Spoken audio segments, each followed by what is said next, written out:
వయోవృద్ధుల అనుభవం వెలకట్టలేనిదని, వారి అనుభవాలు సమాజానికి సంపద వంటివని Kakinada rural MLA Panta Nanaji assistant collector Manisha, RDO Mallibabu పేర్కొన్నారు. Ramanapeta APIIC colony lions club హాల్లో వయోవృద్ధుల సంక్షేమ శాఖ, కాకినాడ జిల్లా సీనియర్ సిటిజన్స్ సంక్షేమ సంఘం సంయుక్త ఆధ్వర్యంలో ప్రపంచ వయోవృద్ధుల దినోత్సవం ఘనంగా జరిగింది.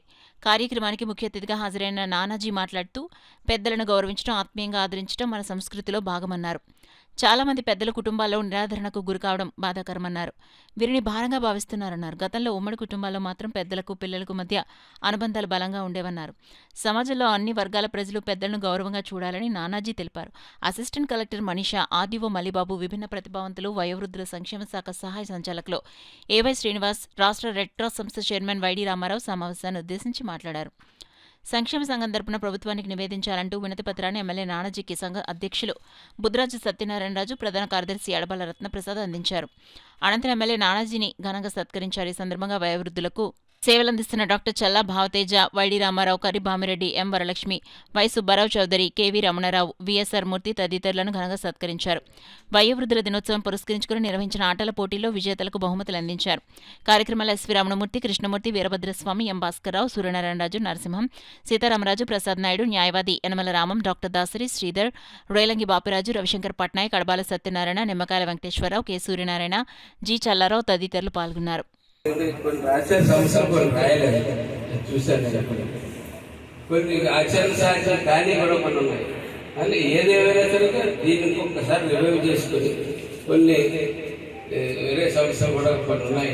ప్రాక్టికల్గా నేను అనిపిస్తుంది, నా ఎందుకంటే వస్తూ ఉంటారు కదా పిల్లలు, మనం కష్టపడి చదివించి తీసుకెళ్ళి ఉన్న స్థానంలో పెట్టిన తర్వాత మనం ఏమో ఆశించి పెట్టం ఆ రోజు.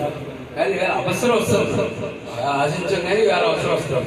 అవసరాన్ని ఇప్పుడు నిలబడలేని పరిస్థితుల్లో చాలా చాలా మంది, ఎందుకంటే నేను ఎమ్మెల్యే అయ్యాను కానీ నేను గత 25 సంవత్సరాల నుంచి ఏదో గ్రీవెన్స్ అలా చేస్తానే ఉంటా ఉండేవాడిని. ఆ గ్రీవెన్స్లో నాకు తగిన అనేక ఎక్స్పీరియన్స్లు ఈ రోజుల్లో ఖచ్చితంగా మనం చేయడం అవసరము. ఆ అవసరానికి ప్రభుత్వాలు ఒకటే కాదు, సమాజం నుంచి కూడా చేయడం చాలా అవసరం. కాబట్టి మనం ఖచ్చితంగా మనం ప్రదర్శన తయారవుతామని చెప్పి మీకు అవకాశం ఇచ్చి మా ఇంట్లో పెళ్లి, అబ్బాయి పెళ్లి ఎప్పుడు మంచి కార్యక్రమాలు చేస్తారు, మంచి కార్యక్రమాలు చేస్తారు. కాబట్టి ఈ కార్యక్రమం మిస్ అవ్వకూడదు వచ్చేది. వృద్ధాశ్రమాలు నిర్వహించడానికి ఆయన వ్యతిరేకం. ఇలాంటివి వస్తే బిడ్డలు తీసుకెళ్లి తల్లిదండ్రులను అందులో పెట్టేస్తారు. ఇలాంటి ఆశ్రమాలు ఎక్కువ ఉండడం మంచిది కాదు అనేది ఆయన అభిప్రాయం. ఆ అభిప్రాయం నాకు తెలుసు. కానీ సమాజంలో దాని అవసరం ఎంత ఉందో ఆయనకి తెలియాలని నేను తీసుకుని వెళ్తే ఆయన ఏమనుకున్నారంటే, వృద్ధాశ్రమానికి వెళ్తే వాళ్ళందరూ ఏదో విషాద వదనంతో ఉంటారు, లేకపోతే బాధల్లో ఉంటారు, లేకపోతే ఇంకో రకంగా ఉంటారేమో అని అనుకుని ఎక్స్పెక్ట్ చేసుకుని వచ్చారు నా దగ్గర. కానీ వస్తే వాళ్ళందరూ చక్కగా పాటలు అవి ఆడి చాలా సంతోషంగా ఆయనతో ఇంటరాక్ట్ అయ్యి చాలా బాగుండడం చూసి ఆయన అందరి గురించి తెలుసుకున్న తర్వాత ఏమన్నారంటే, రామారావు గారు ఇది అవసరం కొంతవరకు ఉన్నట్టు కనపడుతుంది అన్నారు. అంటే ఆయన అభిప్రాయం చూసిన తర్వాత మారింది.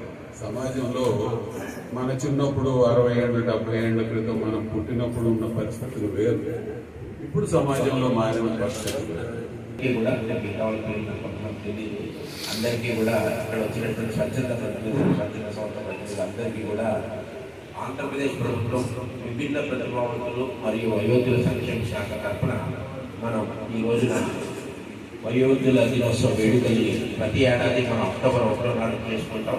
ఈరోజు కాకినాడ జిల్లాలో ఇక్కడ మనం వేడుకల్ని సెలబ్రేట్ చేసుకుంటాం. కలెక్టర్ గారి ఆదేశాల మేరకు అందరికీ స్వాగతం పలుకుతున్నాం.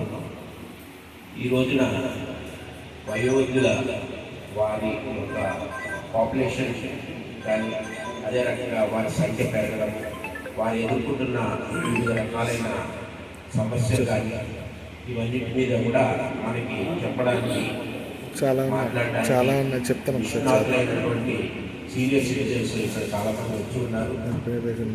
So very glad that we are focusing upon these because countries like Japan, they are doing so well by leveraging their great content. And coming to the senior citizens lecture and maintenance about that, I guess RDO Garu has said enough. So yeah, I just want to say one thing before leaving, as I have my attachments going on and the undertaking right now.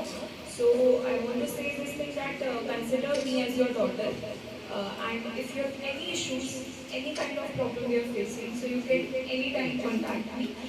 ఇదే సందర్భంలో ఆర్థిక వ్యత్యాసాల వలన కూడా సమాజంలో ఈ వృద్ధులైనటువంటి వారిని చిన్నచూపు చూడటం, నెగ్లెక్ట్ చేయటం, కలెక్షన్ చేయడంతో రకరకాల సమస్యలు వచ్చాయి. అది కులాల వారి కొన్ని రకాలుగా ఉంటుంది. సోషియాలజీ చదువుతున్న వాళ్ళకి అర్థమవుతుంది. అంటే దినసరి బత్యం కూలీలు చేసుకునేటువంటి ఆర్థికపరమైనటువంటి కుటుంబాల్లో relationship between present generation old generation, బాగా ఆస్తిపరమైనటువంటి కుటుంబాల్లో ఉన్నటువంటి జనరేషన్, అలాగే హయ్యర్ కమ్యూనిటీస్లో ఉన్నటువంటి డిఫరెన్స్, వీటన్నింటినీ మన పరిగణలోకి తీసుకున్న తర్వాత యాజ్ ఏ హోల్ నెగ్లిజెన్సీకి గురవడం మొత్తం వాస్తవం. కాబట్టి నేను ఒక్క కాకినాడ జిల్లాలో ఇంతవరకు 88 కేసులు నేను జాయిన్ అయిన 1 yearలో 88 కేసులు అంటే నా కోర్టుకి కేసులు వేశారు. ఇంతకుముందు కొవ్వూరు, పెద్దాపురం, ఆదివారం చెప్తాను దాదాపు ఒక 140 కేసుల దాకా మా కోర్టులో పడ్డాయి. అందులో ఒక 70-75% కేసులు డిస్పోజ్ చేశాం.